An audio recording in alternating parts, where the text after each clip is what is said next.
Halo, perkenalkan nama saya Benazir Nursya Putri dari kelas BKB 1 2022 dengan NIM 2201062. Saya Mita Widawati, mahasiswa IKIP Siliwangi kelas B1 2022 dengan NIM 2201061. Perkenalkan, nama saya Tanti Aprilianti Jana dengan NIM 22010063.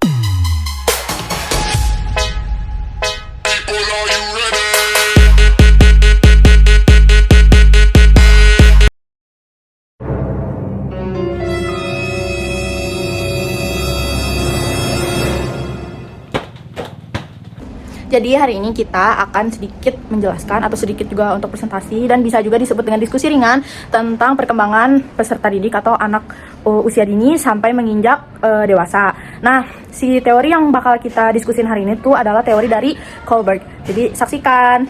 Kita tuh mau ngomongin tentang tahapan peserta didik atau tahapan anak dari usia 4 sampai 13 tahun ke atas menurut teori Kohlberg. Nah, teori Kohlberg ini ada di tahun 1958 dan rata-rata tahapannya itu terbagi menjadi 3 tahapan. Nah, yang pertama ada tahapan apa? Ada tahapan prakonvensional di mana itu tuh di usia 4 sampai 10 tahun. Ya, jadi bukan 4 sampai 6 tahun. Kita koreksi lagi, 4 sampai 10 tahun di mana itu kan mereka itu anak-anak itu bisa memahami moralitas berdasarkan hukuman dan penghargaan. Nah, terus tahapan ini tuh bisa disebut orientasi hukum dan obedien. Nah, terus yang kedua ada tahapan orientasi instrumental di mana anak memahami moralitas berdasarkan kepentingan pribadi.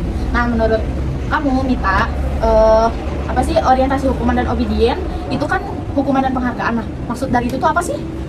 Biasanya anak seusia mereka juga beranggapan bahwa aturan dari orang dewasa itu mutlak tidak bisa diganggu gugat. Jadi mereka itu masih takut terhadap figur yang dia segani, yaitu orang tuanya sendiri gitu. Iya. Aku juga pernah dengar nih, katanya kalau misalnya usia 4 sampai 10 tahun itu anak-anak itu tidak dianjurkan atau dipaksa harus berbagi dengan lingkungan sekitarnya, karena hal tersebut dapat membuat anak tidak mempunyai kepercayaan diri, keteguhan. Menurut kalian itu benar ya atau gimana? Kayaknya betul, karena di usia yang sekarang itu mereka itu lebih gimana ya, membentuk jati dirinya gitu ya. Mereka itu moralnya itu terbentuk karena pengaruh pribadinya gitu loh. Jadi mereka itu tidak akan mementingkan urusan orang lain di atas kepentingannya dia sendiri. Nah, contoh misalnya kayak anak seusia gitu kan, kalau misalnya di sekolah nih paling SD kelas 1, 2, 3 mungkin ya. Nah, sedangkan untuk usia segitu itu kalau mereka diberi tanggung jawab itu mereka belum bisa memegang tanggung jawabnya. Contoh sederhananya, misal di kelasnya itu ada dibentuk piket lah. Nah, anak-anak seusia itu biasanya ngapain piket, mending pulang aja gitu, karena mereka belum ada rasa tanggung jawab yang terbentuk di dalam dirinya, biasanya gitu sih. Ya, kalau misalkan masuk ke teori Kohlberg ya teman-teman, yang tadi kita obrolin itu tuh masuknya ke tahap prakonvensional, di mana tahap prakonvensional itu ada dua. Yang pertama orientasi hukuman dan obedien, yang kedua itu ada orientasi instrumental. Jadi yang tadi dijelaskan oleh Mita, oleh Tanti, dan oleh saya sendiri itu termasuk tahapan prakonvensional. Nah, selanjutnya itu ada tahapan atau tingkat kedua itu yaitu konvensional, di mana anak itu biasanya usia 10 sampai 13 tahun. Nah, sama tetap tahapannya ada dua juga di konvensional. Yang pertama itu ada orientasi konformitas, yang kedua juga ada orientasi hukum dan tata tertib. Nah, biasanya anak di orientasi konformitas itu biasanya anak memahami moralitas berdasarkan norma sosial dan harapan orang lain. Jadi mungkin ini kali ya, itu tuh kayak apa sih, anaknya diwajibkan untuk bukan bertanggung jawab ke orang lain ya, tapi sebenarnya mereka tuh harus bisa menghargai orang lain, bagaimana mereka bersikap gitu kali ya. Terus biasanya di fase ini itu ketika anak berinteraksi dengan orang dari berbagai sudut pandang, kan kalau yang tahap pertama itu kaku, hanya bisa memikirkan satu solusi. Nah, ketika di fase ini mereka akan membuat ide bahwa tidak hanya satu solusi itu loh, kan gitu loh. Kalau menurut Tanti apa sih gitu? Pada tahap konvensional ini di usia 10 sampai 13 tahun, anak memahami moralitas berdasarkan norma sosial. Nah, maksudnya norma sosial itu seperti apa? Ada 3 kata ajaib yang harus anak kuasai untuk melakukan kegiatan sehari-hari, seperti tolong, terima kasih, dan maaf. Ya, jadi kayak anak itu di usia 10 sampai 13 tahun itu udah mulai diajarkan adab ke sesama. Kayak adabnya itu tadi. Tahap konvensional ini kan, ini tahap kedua ya di teori Kohlberg ini kan. Pada tingkatan ini itu biasanya masih setengah-setengah, maksudnya setengah-setengah di sini itu anak patuh secara internal pada standar tertentu, yang si standar itu ditetapkan oleh orang lain seperti orang tuanya, oleh aturan sosial di lingkungannya lah.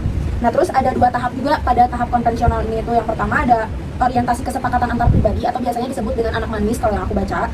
Terus pada tahap ini, anak itu mulai memperlihatkan perbuatan yang dapat dinilai baik atau tidak baik oleh orang lain atau masyarakatnya. Nah, sesuatu yang dikatakan baik dan benar ini apabila sikap dan perilakunya itu dapat diterima oleh orang lain di masyarakat. Nah, pada tahap yang kedua itu orientasi hukum dan ketertiban. Pada tahap ini juga menunjukkan perbuatan baik yang benar itu bukan hanya agar dapat diterima oleh lingkungan sekitarnya, tetapi juga tertuju agar dapat ikut mempertahankan aturan norma di sosialnya dan memiliki nilai kewajiban atau tanggung jawab atas aturan yang ada. Nah, gitu sih. Kalau di tahap ini mungkin anak udah belajar tentang aturan-aturan sosialnya yang ini itu bener loh, ini itu boleh dilakukan loh. Nah, yang sedangkan yang tidak baik itu tidak boleh dilakukan. Nah, terus untuk kita berperilaku baik itu bukan dengan hanya niat kita ingin diterima saja oleh masyarakat, tapi memang seharusnya manusia harus selalu berbuat baik. Itu sih yang aku baca. Mau sharing-sharing sama kalian di sini. Tadi usia 13 tahun ke atas itu tuh ada orientasi kontrak sosial. Jadi anak memahami moralitas berdasarkan kontrak sosial dan keadilan. Dulu waktu aku sempat ngajar nih di TK, jadi kita itu ada kontrak sosial. Kalau kamu lari-lari, kamu punya konsekuensi. Jadi kamu harus berdiri di depan kelas. Berarti maksudnya dari pasca konvensional itu kayak gitu ya? Nah, betul. Pasca konvensional itu bisa disebut tahap tertinggi juga kan dalam teori Colbert ini tuh. Nah, jadi di tahap ini anak itu, moralitas anak itu sepenuhnya dari dirinya sendiri tanpa ada paksaan standar dari faktor eksternalnya lah. Nah, terus anak juga udah mengetahui aturan-aturan, terus mengeksplorasi opsi, terus kemudian juga memutuskan sendiri keputusan apa sih yang terbaik untuk dirinya sendiri gitu. Yang Teh Bena tahu apa?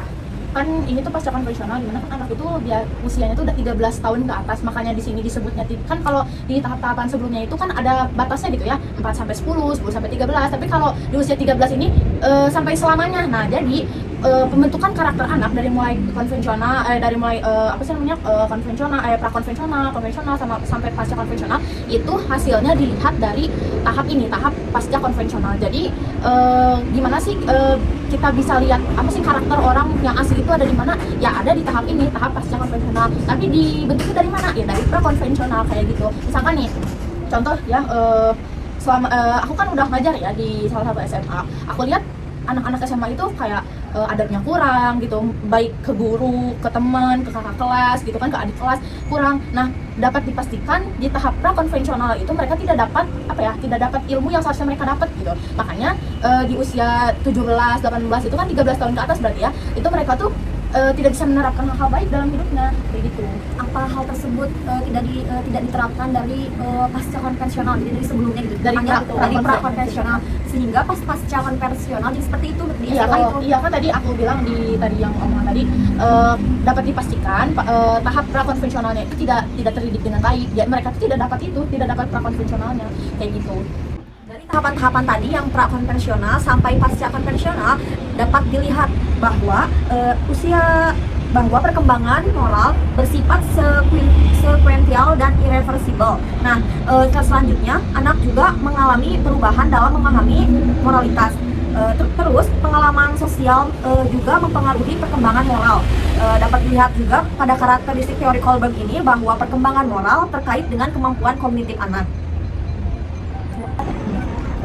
Untuk kritik teori Colbert ini sendiri, perkembangan moral yang Colbert berikan atau yang dibesarkan oleh Colbert ini itu kurang memberikan perhatian kepada nilai penting emosi. Aktivitas moral tidak hanya dimotivasi oleh pertimbangan abstrak seperti keadilan, tetapi juga emosi seperti rasa empati, rasa bersalah, rasa sedih, dan internalisasi norma proporsional lainnya. Ya, jadi kesimpulan dari diskusi kita hari ini tentang teori Kohlberg pada perkembangan peserta didik itu, jadi bagaimana caranya kita berhasil mendidik anak itu dilihat dari proses prakonvensional dari teori Kohlberg ini. Kalau misalkan prakonvensionalnya udah bagus gitu, si anak udah mulai bisa ngerti dirinya sendiri, terus langsung mengerti orang lain, bagaimana mereka harus bersikap. Nah, mungkin di suatu saat nanti di masa depan si anak itu bisa menerapkan ilmu-ilmu itu dengan baik. Jadi mungkin jadi pribadi yang lebih dewasa, pribadi yang lemah lembut, pribadi yang bertanggung jawab dan sebagainya. Gitu. Mungkin sekian dari aku, Mita, dan Tanti. Mohon maaf kalau misalkan banyak penjelasan yang kurang tepat karena kami juga masih di tahap belajar. Semoga kami bertiga juga bisa menerapkan ilmu-ilmu ini dengan baik ke depannya. Jadi sekian dari kami. Wassalamualaikum warahmatullahi wabarakatuh.